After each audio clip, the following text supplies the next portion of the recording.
If there's any actor that truly can be described as one of a kind, it's Shia LaBeouf. There's no celebrity quite like him because honestly, it's impossible to compare him to anybody. He's a former Disney star, a Blockbuster superstar, a meme. But above all, he is known as that celebrity who was wild as fuck. Whether it's being wasted in public or doing some weird art performance that has a very vague meaning or being accused of doing some wild shit to his ex, Shia has always been in the headlines for something unexpected. Even with a movie catalog of over $5 billion, Shia has much more of a reputation for his own personal antics than his art. So much to the point that it basically sabotaged his career entirely. Steven Spielberg even once called him a Hollywood prodigy. So how did this all happen? For so long, Shia would get into the cycle of having an amazing career run, then he would steer off the wrong path, have the opportunity to make a comeback, and then completely fuck it up. And at some point, Shia's constant lies about his childhood, his art, and his crimes would soon bite him back in the ass. Today, we're gonna look at one of Hollywood's biggest failed prodigies. So let's cut the bullshit and get right into it. Now, Shia's troubles start where almost anyone's troubles start, childhood. Specifically, in Echo Park Lake of Los Angeles, California. This was where Shia was born and grew up his entire life.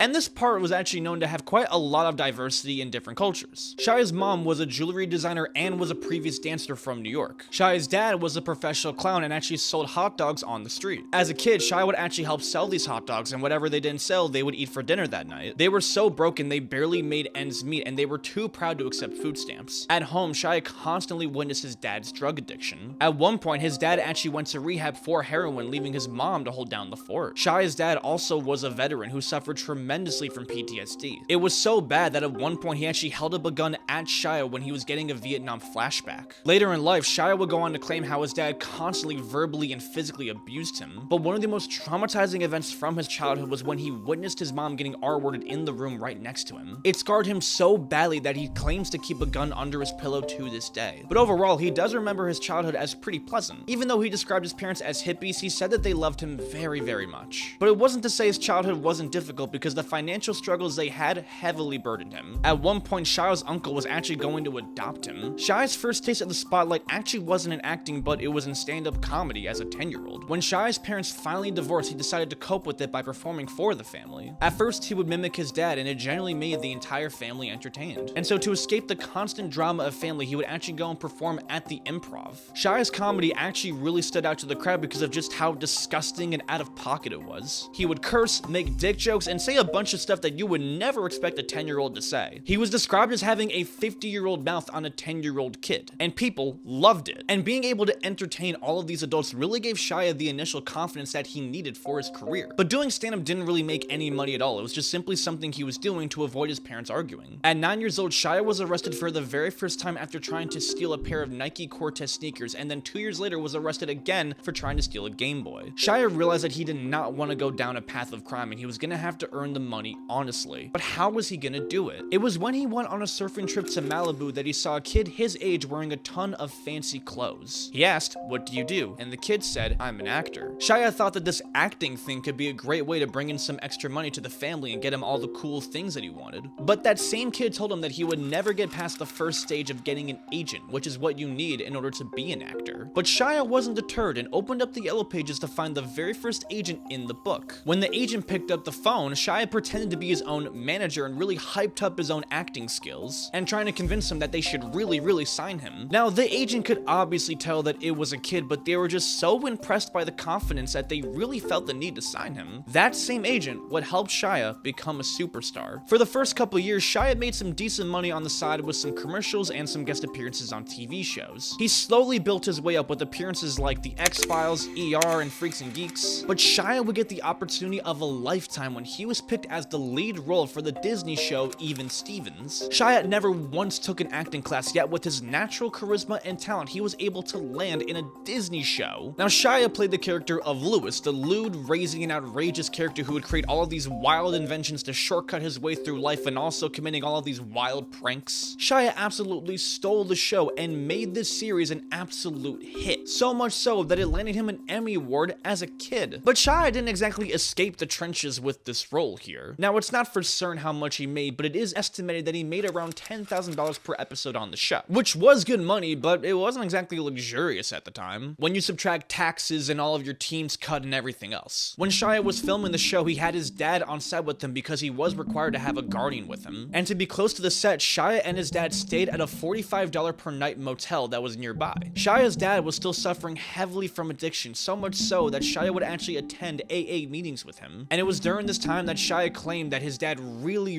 would continue the verbal and physical abuse on him. It didn't seem like Shia was really going to get away from his demons anytime soon, especially now that he was the breadwinner of the family and they were basically depending on him. Even Stevens ended after season 3 because Disney has a very strict rule of not letting any TV show go past 65 episodes no matter how successful it is. But it would end on a bang with the Even Stevens movie, which premiered to 5 million viewers. Now, having a good connection with Disney, this was able to give him future opportunities, and soon enough he would land the lead role for their new movie, Holt, a movie about a bunch of kids who were sent to a juvenile detention camp. This movie garnered over $70 million in the box office with a $17 million budget. It was a hit and considered a cult classic for many people, including myself. This proved that Shia had real movie role potential and wasn't just some silly kid actor. After this, Shia's movie career officially began and he landed some pretty legit movie roles. The Dumber and Dumber sequel, Charlie's Angels Full Throttle, iRobot, and Constantine. He did a couple indie stuff here and there, but for the most part he was really building up a good career. And then in 2007 to 2008, Shia had the movie run of a lifetime. In 2007, he starred in Disturbia, Surf's Up, and the most notable one, Transformers. In total, these movies grossed over $1 billion, and Shia was the lead role in all of them. And Transformers obviously was really the movie that made him a hit. It was literally the biggest movie of that year, getting over $700 million.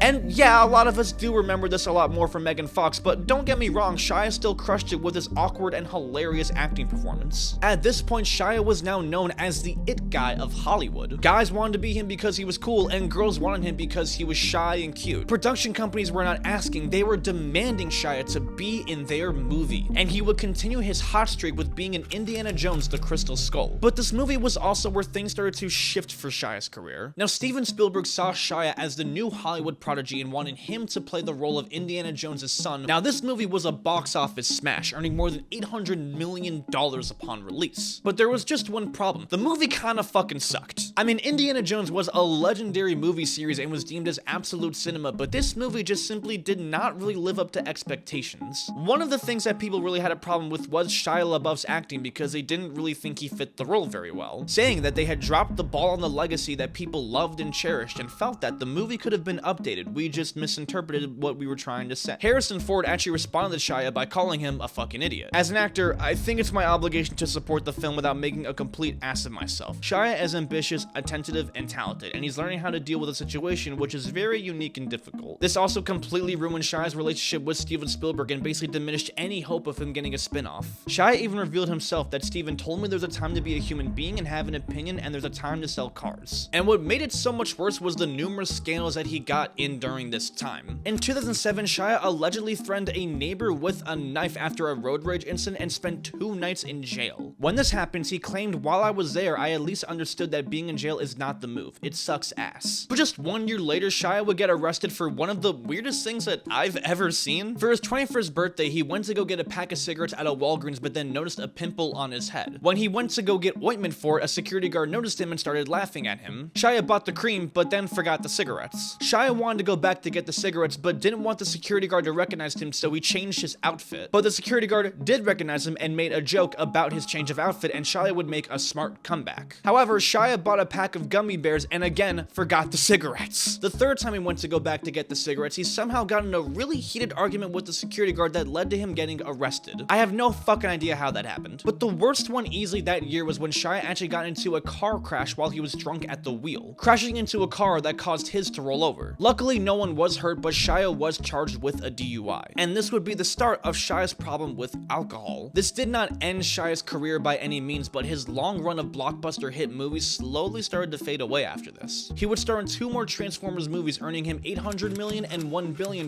respectively. And by this time, Shia had earned more money than he can possibly dream of. He was well worth over $25 million by the age of 25. He escaped generational poverty and now has officially entered generational wealth. He and his family were never going to have to worry about money ever again. And by this time, Shia genuinely started to care less about the money and more about the art. When Shia started this whole acting thing, it was basically to make money so that he could get the light up striped shoes and all of the cool things that kids had. But now as he's gotten more deep into his career, he genuinely started to care a lot more about the actual art that he was making. And so he decided to step away from generic blockbusters like Transformers and step into more serious roles. Now in 2012, Shia would actually make his first ever nude appearance for the song Fior Piano by Sigur Rós. I don't know how to pronounce it. This video was about a couple that was in a never-ending cycle of addiction, abuse, and desire. Most likely it hit home for Shia because of his upbringing. This probably was the very first artistically bold thing Shia did that was not some generic blockbuster movie. Same year, he actually would even start getting into writing, publishing 3 short graphic novels and a webcomic series. He starred in the movies Lawless and The Company You Keep, which weren't big hits, but they did pretty well in theaters. Overall, this was a really good for Shia because he was starting to really get taken seriously as a creative already. But 2013 wasn't as nice to Shia. He would star in the movie Charlie Countryman, which was a complete box office failure as it had a $7 million budget and did $11K its first weekend. He also did the movie Nymphomaniac, which I'ma just skip over because it's a really weird movie. It's basically just about a bunch of sex. That's really it. Yeah, I know it has a lot of deep meaning, but this is basically just one giant Hollywood porno. This movie did decently well in theaters, but was a little controversial because, well, it was a giant porno. But Shia would get into some drama after he announced that he was leaving Lyle Kessler's Orphans. This was going to be Shia's official Broadway debut, and he was going to star alongside Alec Baldwin. It was another opportunity for Shia to get really taken seriously as an actor. Shia made it seem like he left on his own terms because of creative differences, but in reality, he was fired. Shia was really frustrated that Alec was not remembering his lines quick enough and felt like it was holding the entire production behind. And it's completely normal for co-stars and production to have their own personal disagreements and conflicts. The professional thing for Shia to do in that situation would be to privately and respectfully tell Alec his own concerns. But instead, he just randomly shouted at Alec in the middle of production one day, like right in front of everybody, "You're slowing me down, and you don't know your lines, and if you don't say your lines, I'm just going to keep saying my lines." It was very unprofessional, egotistical, and just immature for him to do something like that. And so he was fired because honestly, he just was not a good person to work with. Just like with Spielberg, he was basically letting his own ego get in the way of advancing his own career. Shia was definitely a good fit for the role and had lots of talent, but essentially he was holding himself back because he just was not a good person to work with, which is very essential in the entertainment industry. In response to all of this, Shia would post a thread of emails on his Twitter account that did prove that Alec was holding the production back, but also posted his own apologies to Alec. The thing was, his apology to Alec was actually completely plagiarized by a 2009 article from Esquire. People noticed it pretty quickly, including the original author of that article, who actually found it pretty flattering. But it was just so weird because Shia posted these emails himself when he didn't really need to. So in a way, he kind of exposed himself. And this would start a very strange turning point for Shia that continued into 2014. Because that year, something changed in Shia. I'm not sure what it was or how it happened, but this was really the year where Shia would start to really lose his grip. It started off with this very weird continuation of plagiarizing. He released his short film Howard Contour Online, which he wrote and directed himself. But pretty quickly, people noticed that there were a lot of similarities to the comic Ghost World by Dan Close. And when I say identical, I mean he quite literally stole the opening monologue word for word. It was undeniable. In response, Shia did take the film down and claimed that he did not intend to copy it all, saying that he just got really lost in the creative process. Dan, the original author, was pretty pissed, as you can imagine. Shia would go on to post several apologies to the situation on Twitter, but the weird thing was, these apologies were also plagiarized. Like, he literally stole the apology word from an old response on Yahoo Answers. Like, Shia was either really dumb, or this was just some sort of joke. And when doing deeper dives into his work, people found even more cases of plagiarism. The comic Let's Fucking Party copied passages from the poet Charles Bukowski, and his comic Stalemate copies French novelist Benoit Dutre. I don't know how to pronounce it, but you get the fucking point, okay? This had to be intentional or something because there was no way he just accidentally did this, right? Shia would later say how this was a whole statement on how copyright laws were way too restrictive and didn't let ideas flow freely.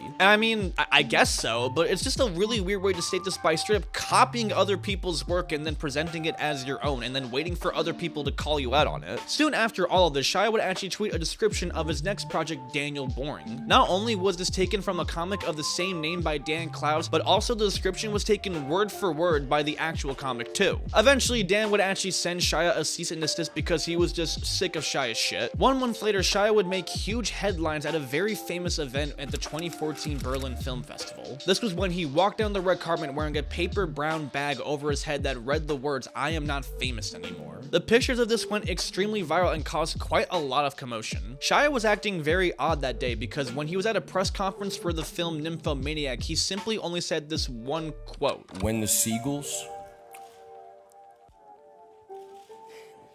follow the trawler, it is because they think sardines will be thrown into the sea. Thank you very much.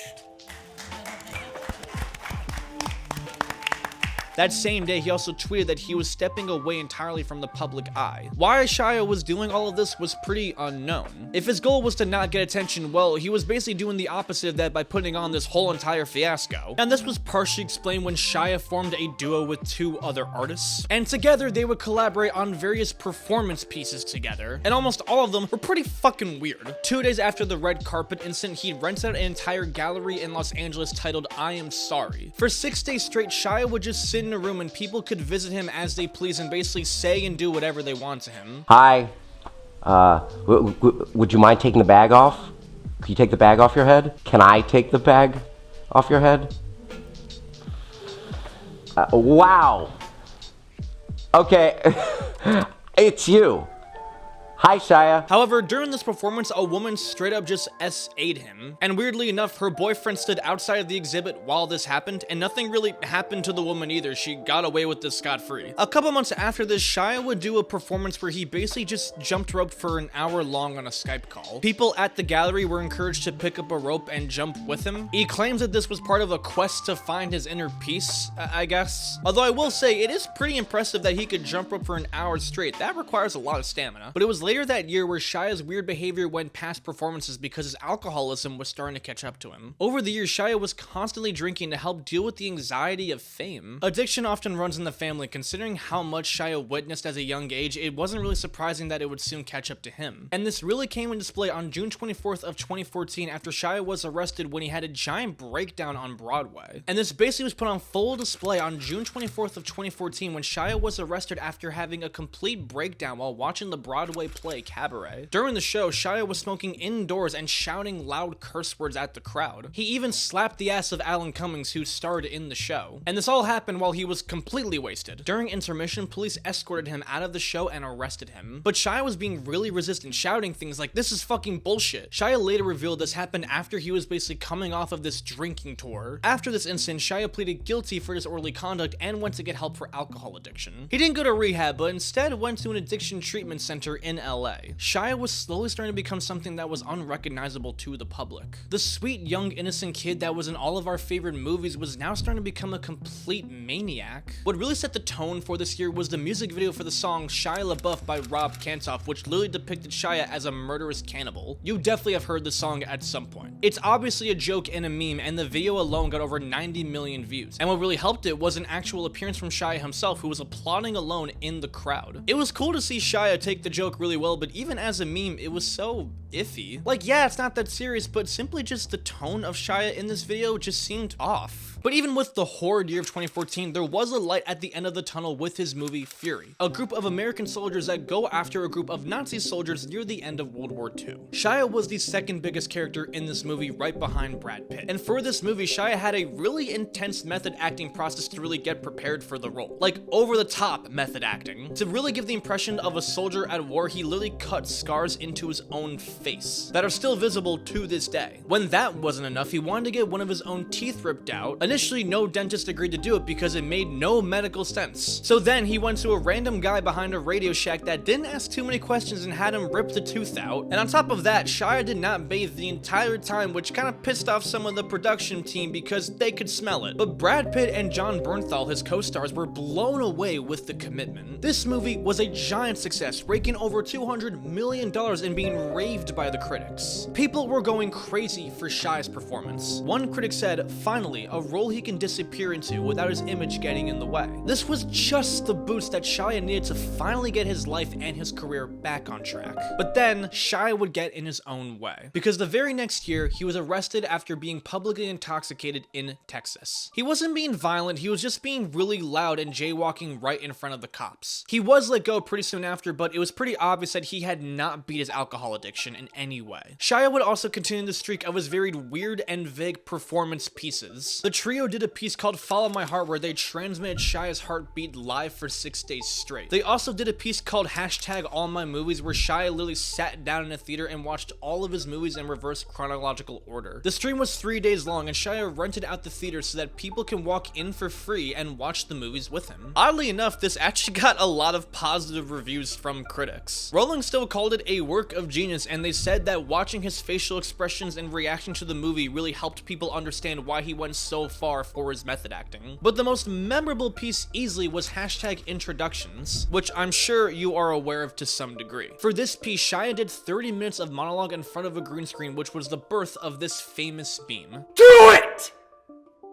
Just do it! This became a giant hit on the internet everywhere and ended up being the most searched for GIF. But in turn, this somewhat hurt Shia a little bit because it was making him being seen as a joke rather than being taken seriously as an actor. To make things worse, the one movie he did that year, Man Down, completely flopped and was shat on by critics. When Shia starred alongside Maddie Ziegler for the music video Elastic Hearts, this got a lot of backlash for coming off as somewhat pedophilic. Considering Shia was 28 years old dancing half naked with Maddie Ziegler, who was 12 years old, it gave people a pretty bad taste in their mouth. Sia would somewhat kind of apologize on Twitter for this, but backed it up by claiming that these were the only 2 people that were fit for this role. So I don't know, you can be the decider of that. 2016 would continue to be a very mixed bag for Shia. He wasn't getting the opportunities that he once had anymore, and he was a lot more known for his randomness rather than for his acting. Now, one of the good things that happened this year was when Shia announced that he was officially engaged to Mia Goth, who co-starred in Nymphomaniac with him. They got married in Las Vegas and were officiated by an Elvis impersonator because a regular wedding would just be way too normal, now would it? Shia would also star in the movie American Honey, which was a huge box office flop, but was very loved by critics, saying that the movie offers a refreshingly unconventional take on the coming-of-age drama whose narrative risk add up to a rewarding experience even if they don't all pay off. He even went viral in the somewhat good way when he showed off his rapping abilities. And not gonna lie, the shit was actually pretty good for someone who was just starting to rap. Shia was finally starting to have an uphill win, but then once again, he ruined his own momentum. At the beginning of 2017, Shia launched the project He Will Not Divide Us, which was meant to be in protest against Donald Trump, who was recently just elected. This project was a 24-hour live stream where people could walk up to the camera and say He Will Not Divide Us for as many times and as long as they wanted to, with the overall purpose obviously to preach that Donald Trump will not divide them. Celebrities like Jaden Smith even joined on this live stream. The stream's duration was scheduled to last the entire 4 years that Trump was going to be president, but ironically, this became the target of excessive trolling, specifically trolls from 4chan, and those are some motherfuckers that you do not want to mess with. These guys would start to troll the stream by spreading messages of white supremacy and Nazism, ironically the exact ideologies that Shia was trying to get away from. It got so bad that Shia was literally arrested for assaulting one of the people on the stream, and it was literally broadcasted live. Originally, the museum had to actually shut down this exhibition because it was just getting way too out of hand, but Shia and the trio were determined to make this last. But it just got so much worse from there. Now, they continued the project by streaming a flag that said He Will Not Divide Us at an unknown, unannounced location, and 4chan users were so damn determined to find this flag and take it down. They did the most insane, meticulous process to find this damn flag. They tracked flights, they used celestial signals, they tracked wind patterns, they even tried to match the sound of the frogs that were in the background of the stream. Like, they were that fucking dedicated. In less than 2 days, they found the flag, took it down, and then replaced it with a MAGA hat and a Pepe the Frog shirt. Like, you can't make this shit up. They tried to continue the stream in England, but they had to take that down as well because the trolls who found the location were trespassing trying to take down the flag. They tried moving it a third time to a location in France, and this time it did last for about 9 days. This time the trolls used a drone to set fire to the flag and then crashed the drone. They were just that dedicated. And this whole thing just made Shia seem like a joke because a big time celebrity was literally taking an L from 4chan trolls. And Shia's alcoholism still severely affected him to the point where it got him arrested. And the whole thing was just really odd. In Georgia, Shia asked a man for a cigarette, but when the man refused, Shia started to shout loud slurs at him. When he was arrested, Shia started getting really aggressive with the cops and started calling them racists. The incident got so much worse because when he got to the station, he said weird stuff to the cop like, "You put your own kind in the pen?" He also told one of the white cops that his wife fantasizes about black men. Shia was sentenced to 1 year in probation and was ordered to get therapy for his addiction. And this seemed to be an absolute low point for Shia. His personal life was falling apart, his career was a joke at this point, and the public saw him as a crazy maniac. And soon enough, he finally would start to turn things around. This was the sign for Shia to really get his shit together. And the next year, in 2018, Shia was quiet, but in the good way. Shia and his wife got divorced, but it seemed to be on pretty decent terms. There was no drama or anything, they just simply split apart. And he moved on pretty quickly, getting into a relationship with musician FKA Twigs. Side note, her new album is really fire, and honestly, you should check it out. Whenever Shia and Mia were out in public together, they seemed really happy, like genuinely happy. Shia was not really in the news that much and didn't do any movies that year, but this seemed to be a good thing. Shia really seemed to take the time that he needed away from the spotlight and just overall prioritize his peace. A clear mind, a nice partner, sobriety, Shia was really starting to get things back on track. And this would continue into 2019 where everything changed for the better. Now, during Shia's 2017 arrest, he actually was on the set for the movie Peanut Butter Falcon. Now, this movie is about a kid with Down syndrome who actually escapes from an assisted living facility and befriends a local fisherman. This movie overall did not do the best in the box office, but overall, it's probably the best movie that Shia has ever done in his entire career. The story about the two main characters is honestly just so wholesome, and it was a really nice watch. Shia absolutely kills this role. It felt like a rebirth for his character, and all the critics felt exactly the same. And for the promotion of this movie, Shia did an appearance on the YouTube series Hot Ones where he seemed to be in a much better place. In this episode, Shia was charming, wholesome, and making lots of jokes. And it didn't seem fake. Real Shia LaBeouf. The man who was now in a much better state of mind. This episode got over 25 million views and became one of Hot One's most popular episodes. This is easily the best episode ever. They last dabbed the entire show and Shia was actually cleaning his wings. I feel like I can bring Shia a drawing I made in the second grade and he would tell me it belongs in a museum and then call my mom to tell her I'm a great son. I have never seen someone on the show make the background people laugh as much as he did. What really made this Shia's best year ever was when he released his own personal magnum opus, Honey Boy. This movie was entirely written by Shia and also starred him as well. This movie was based on Shia's real life and he played his own father. Initially, Shia wrote the screenplay as a form of therapy while in rehab. The film is about a very popular movie star who gets into a DUI accident, gets into an altercation with police, and then has to go to rehab. The movie star then goes into the memory of his traumatic childhood, specifically with his dad. Shia as the dad really captures the alcoholism, the physical abuse, how he forced his son to do acting gigs to make money, and also giving his own son drugs. This movie was a brutal and difficult film about the passing of trauma onto children and the real effect it has on people. Amazon Studios was in charge of distribution, so it had a very limited theatrical release, but when it did release, it actually was pretty successful. It wasn't a blockbuster hit, but it did do decently well. The movie did wonders for Shia in many ways that he can imagine. For one, his acting and his writing was praised by critics like never before. This wasn't just a performance, it was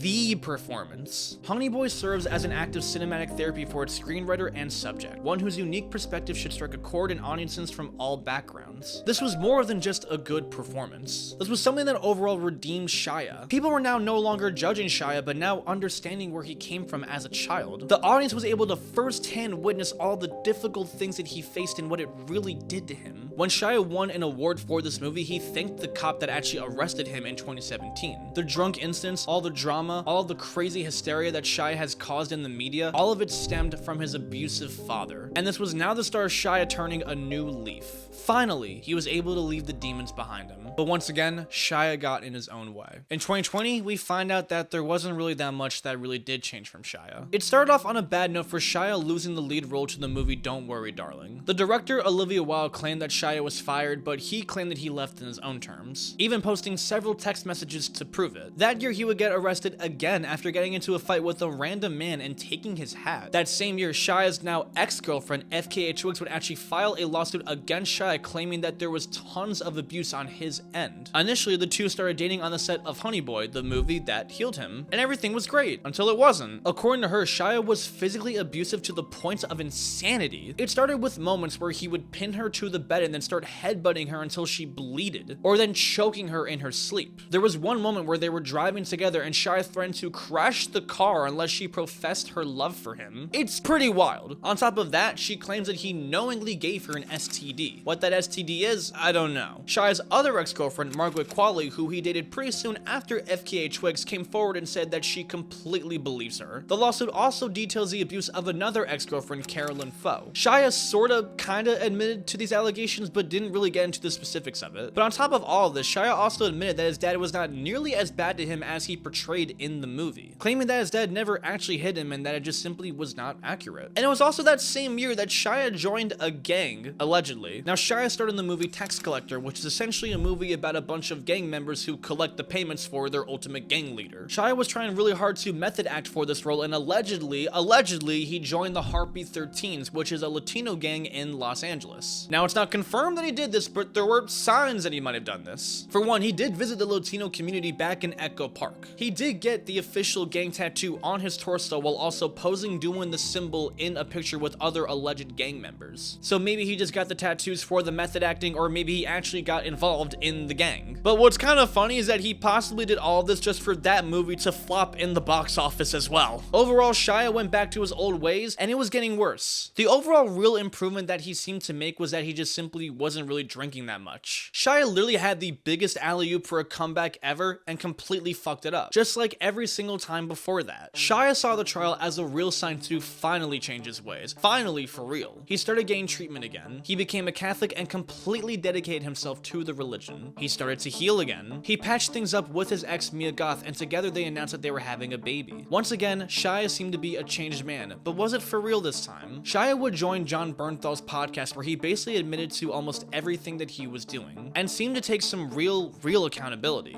And when I look at this Me Too environment, there's not a whole lot of dudes that are taking accountability. You know, I fucked up bad, like crash and burn type shit, hurt a lot of people. And I'm fully aware of that, and I'm gonna owe for the rest of my life.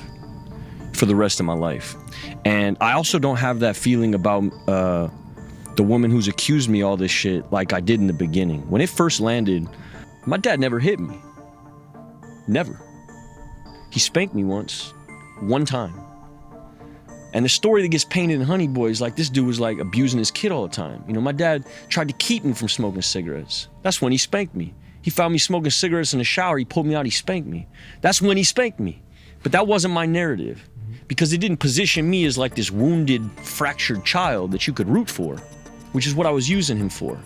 He seemed to finally come to the understanding that it wasn't his dad that was the problem, or the drugs, or the alcohol, or the pressure of the fame, it was him. And if he really wanted to get better, he was going to have to take some real accountability. And this time, Shia actually did seem pretty serious. Shia spoke 99% of the time. He needed this. Big ups to John for giving him this platform. Seems like a solid dude too. You can hear the weight of his guilt echoing in his angry voice and breathing. Mia's gesture to show up on the virtual call was by far the most inspiring gesture of his life. This is how a person makes things right. He's human, he's flawed, he's learning, and he's real. Thank you, Shia and John. And ever since this, Shia has actually kept a pretty low profile in the good way. He's stayed out of the spotlight for the most part, hasn't really caused any drama, and kept his nose clean. The fate of the trial between him and FKA Twigs is still undecided right now. Career-wise though, he's doing alright. He was casted in the movie Megalopolis, which had huge stars like Adam Driver and was being directed by Francis Ford Coppola. But this movie completely bombed in the box office. And when I say bombed, I mean like fucking bombed. It had a $120 million budget and made less than $20 million.